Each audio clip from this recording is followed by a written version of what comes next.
everybody and welcome.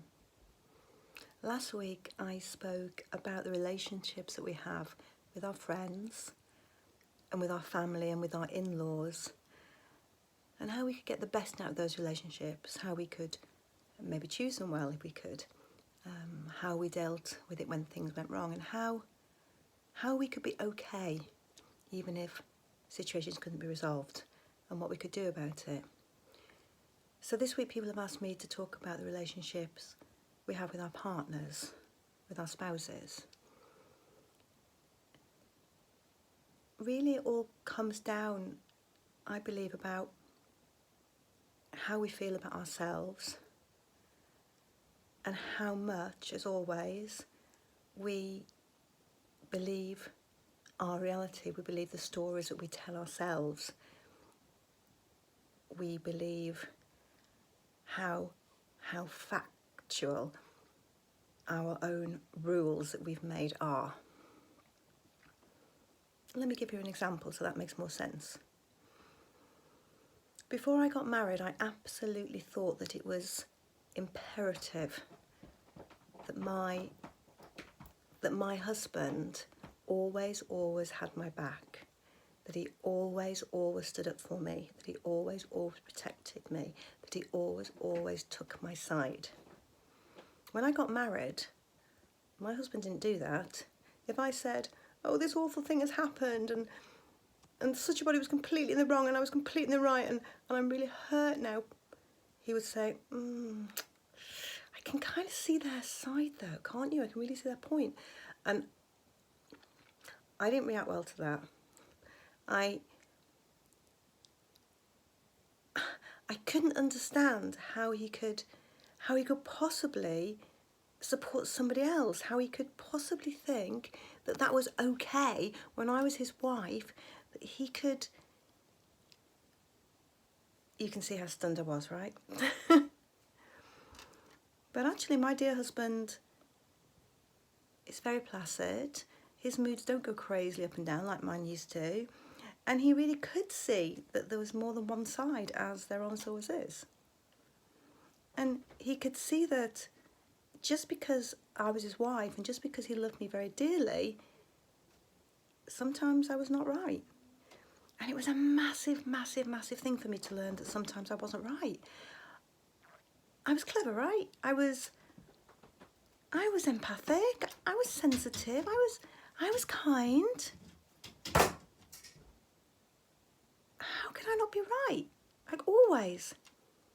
But of course, we're all human, aren't we? And when we start believing the feelings that we have, when we believe the stories that we tell ourselves about how wicked somebody else is, or how unempathic, how they don't understand us, when we believe those things, that becomes our reality, and that's life for us.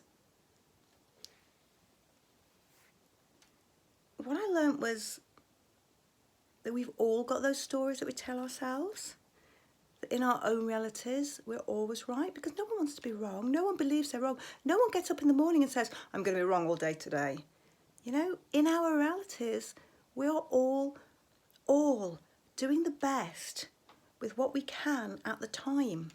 And even if that only means trying to stop the hell that's going on in our heads, trying to stop the pain that we have inside, we're all just doing the best we can.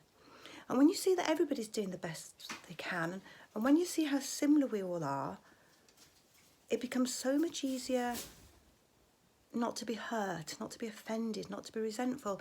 It seems so much easier to understand that somebody else could have a different viewpoint. You know, something else that we do that I hadn't realised was we judge everything and everybody by how it is to us. So for instance, when I get hurt or angry or offended, you know, it seems funny because I just don't anymore, but when I did, I would get, I suppose, a bit hoity-toity maybe. I would speak more clearly. I would be going to barrister mode. I would try to explain to the idiot that I was conversing with why exactly I was right and why my point was correct and why clearly they didn't have it. So my husband used to accuse me of being overly dramatic, or, you know, making a mountain out of a molehill, or of making things up, you know, being a dreamer, being silly, pretending, acting. So when he would just be silent, or when he would say, I don't see it like that, I couldn't understand how he could be so uncaring, how he didn't want to talk it through, how he didn't want to know exactly what I was feeling, how I ticked, why he just could not understand. But of course, he was judging me because if he started talking a lot, talking louder, talking more purposefully, talking more pedantically, then he would be being dramatic, he would be acting, he would be making things up. Whereas I judged him from my standpoint, because if I was very quiet, if I was very still in those days, then it would be because, well, frankly, I didn't care. So I thought he didn't care. But it was just because we had each our own ways of doing things. Now, once I understood that, well, that made the world of a difference to me. I also learned that it didn't take two of us to change. See, I thought it did. We went to, you know, marriage counsellors and we went for help, but I never felt that my husband was really into it like I was. He went along, he paid it lip service, but he didn't then really do anything to change, I perceived. Whereas I was really trying to grow and change and be the very best version of me. And because I hated who I was, I hated that I could never trust my decisions, I hated that I changed my mind all the time, I hated that I was always hurt or insecure or jealous. And then I learned that just me changing, just me understanding how I worked, that changed the whole dynamics.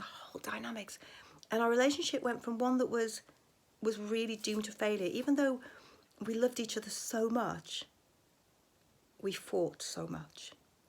And the aftermath was horrible.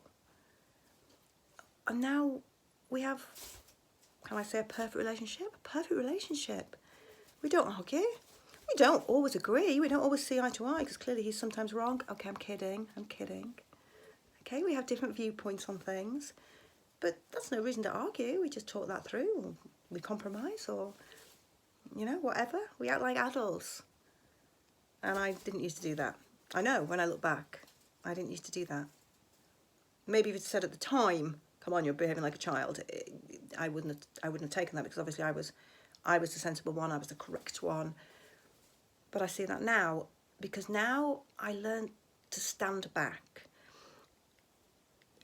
I learned to stand back to a place where I wasn't so emotionally involved. I was able to stand back like I was watching this happen to somebody else's life, like I was watching a TV programme maybe.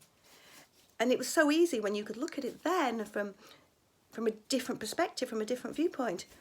You know, oh, I see, she's being a bit hoity-toity, isn't she? Oh yeah, he's being really quiet.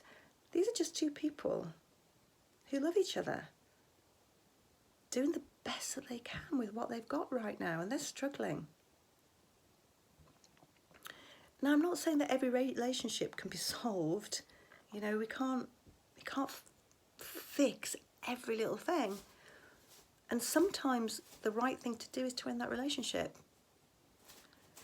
Sometimes you know that the correct thing to do is walk away. And certainly, you know, if anybody's suffering from abuse of any type, then it's time to leave. But what I help you do is know your mind, to know how to make the correct decision, to know how to trust that decision, and from a sensible, grounded, grown-up place,